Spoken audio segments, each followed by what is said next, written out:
Hi guys, my name's Key, I'm 26 years old and I work in ICT. The decision on whether we should leave or remain as part of the European Union is a contentious issue at best and worse, a complicated one. David's already pointed out as part of the Vote Leave campaign that it is quite an interesting debate. Issues the complex issues and misconceptions of the EU, whether this be for the economy, immigration or democracy. The list can go on and on. There are concerns and questions on all sides. I'm the first to admit that the EU ain't perfect, but I'm no expert by any means. I work in ICT, I'm a political geek. But my aim today is to explain why on Thursday I believe we should vote to remain part of the European Union. Now, before I start, I think that we also need to look back at when the European Economic Area existed, which was in 1972. We had a referendum and we decided to become part of the European Economic Area. And one of the main reasons why the EU came to place in 1992 was because that as Europe, people struggled to provide services, to provide products, purely because people wouldn't work together. Because if you have France making a product this way, Spain making a product this way, Italy making a product this way, there's no consensus across the whole entire Europe, which is why you have the European Union. And let's not forget what the European Union was formed because. It was formed because of the four freedoms of goods, capital, services and people between 28 now member states, so that ultimately single market could work. Now, some might ask what the effect the EU has had in our lives. There's many things that can be said right here. So a quick, short mini video to say the effect that the EU has had in our lives.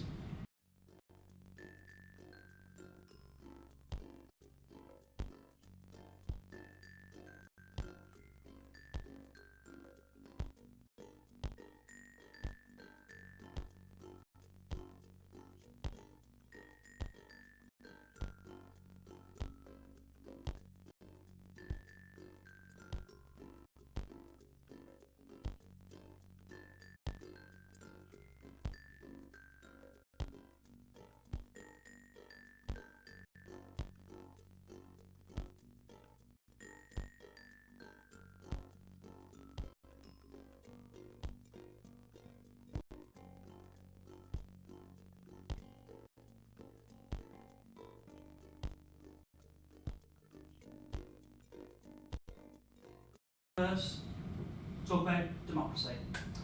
A lot of changes have been made in the EU due to EU directives and regulations. Example of these, one of them, the Working Time Directive, which limits the amount of hours you can do in a work week to 48 hours. Now, of course, you can sign them off, but it's a right that you have within the EU, it's protection that you've had from the EU.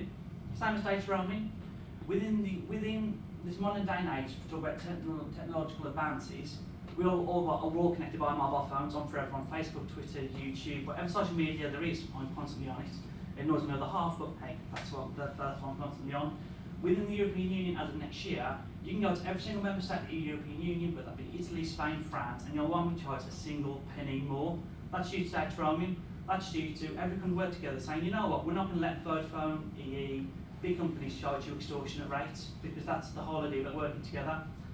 Now, one of the common misconceptions is that the European Commission will simply pass legislation to the European Parliament who will say, yes, we're going to vote for that.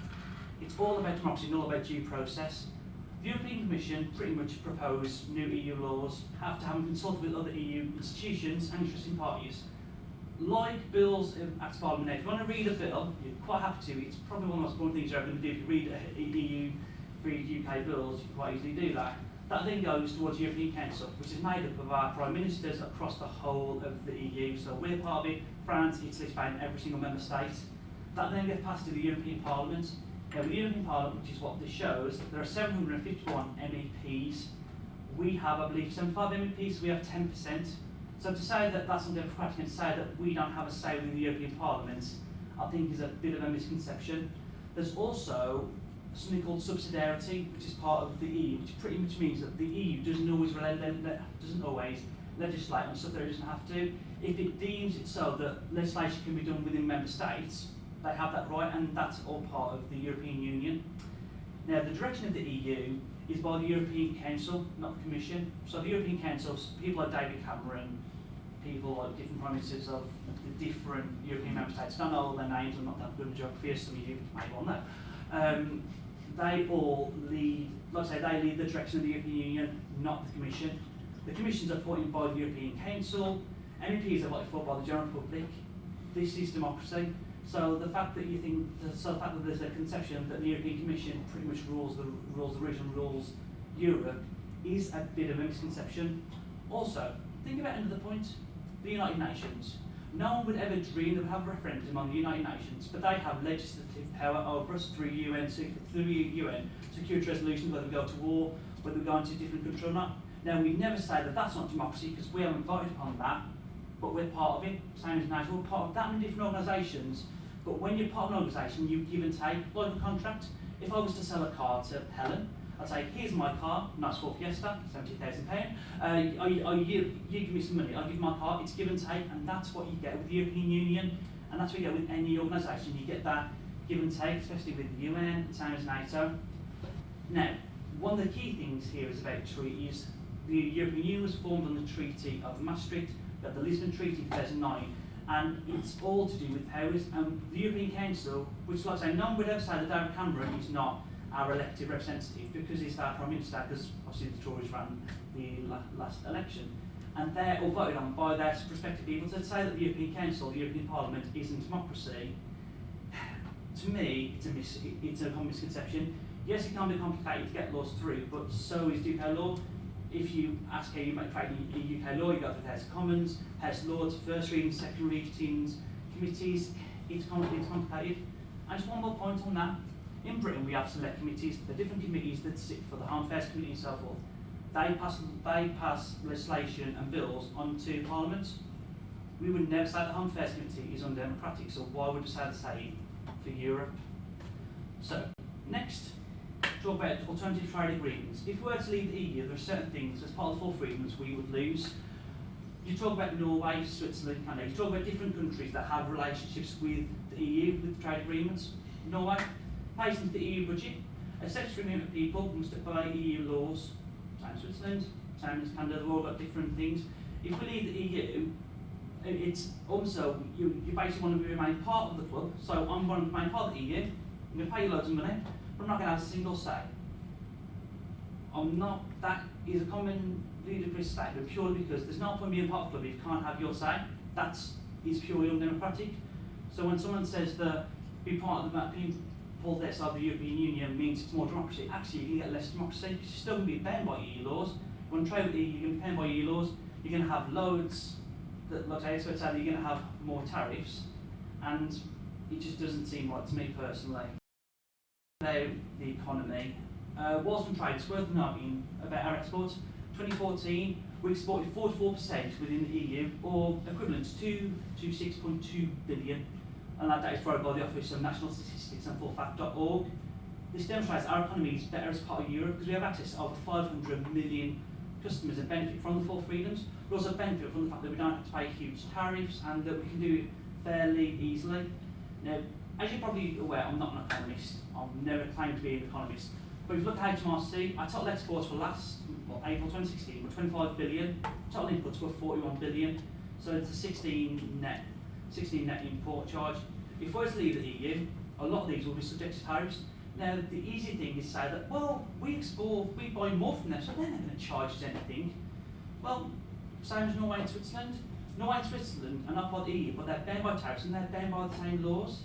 There are also loads of different numbers mentioned through the statistics. A few weeks ago, we had the epic £350 million a week, which I'm not going to go on to discuss that, but there's just two points about it. One, this is money that we're able to have as part of being a part of a strong economy, as part of being part of the EU. Secondly, you could argue that if we were to leave the EU, there will be some, as David pointed out, some economic downturn, and we'll have a period of economic unrest. So surely this £350 million would have to stay within the EU, have to stay within the UK in order to fix certain things. Now, I mentioned I'm not no economist, but don't just listen to my word, listen to someone like Richard Branson, Chief Secretary of Virgin Media. He says the damage it will do this country will be enormous.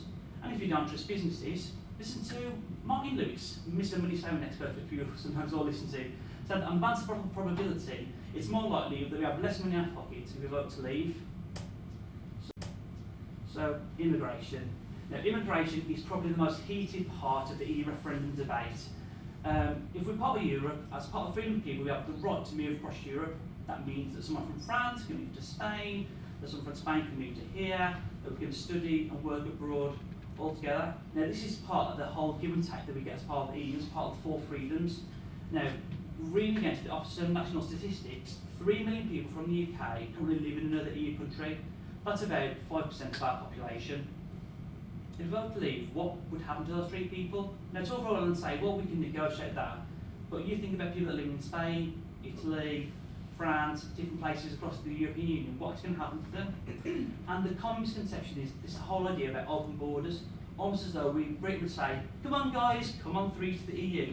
We have got some certain controls of our borders, particularly in relation to crime and in relation to our own safety. If a person is a public threat due to public policy, security and health, and also that person is of a present and sufficient serious threat, we're not going to let them in. We're not going to say, oh sorry, you're from France, come in. And that's the basis of EU law. Now, in this mini speech, which I appreciate I've gone on for a bit, I've tried to remain positive and tried to look at the lighter side, but there is one thing that possibly needs to be said, and that's about uncertainty. Now, it's my personal opinion that if we leave the EU, the one thing that is certain is uncertainty. We vote to leave the EU on Thursday the 23rd. Article 50 gets put in place, which means that's a period of 2 years that the UK and the EU have to negotiate our exit. Now, we could spend forever trying to hypothesise what's going to happen, but my personal opinion is that we know what we get with the EU. Yes, it's complicated. Yes, we pay money, we get money back, we get services, but ultimately we know what we get. We know what we get as part of the European Union, and we can only change as part of the European Union. To say that we can change the European Union if we're not part of it is undemocratic and goes against democracy. Also, in the words of Steps and Kylie Minogue, they would say that we're better the devil that you know. I would try and do the dance moves, but it's better the devil you know rather than better the devil that you don't. So, in closing, on Thursday the 23rd of June, we've all got a decision of a lifetime.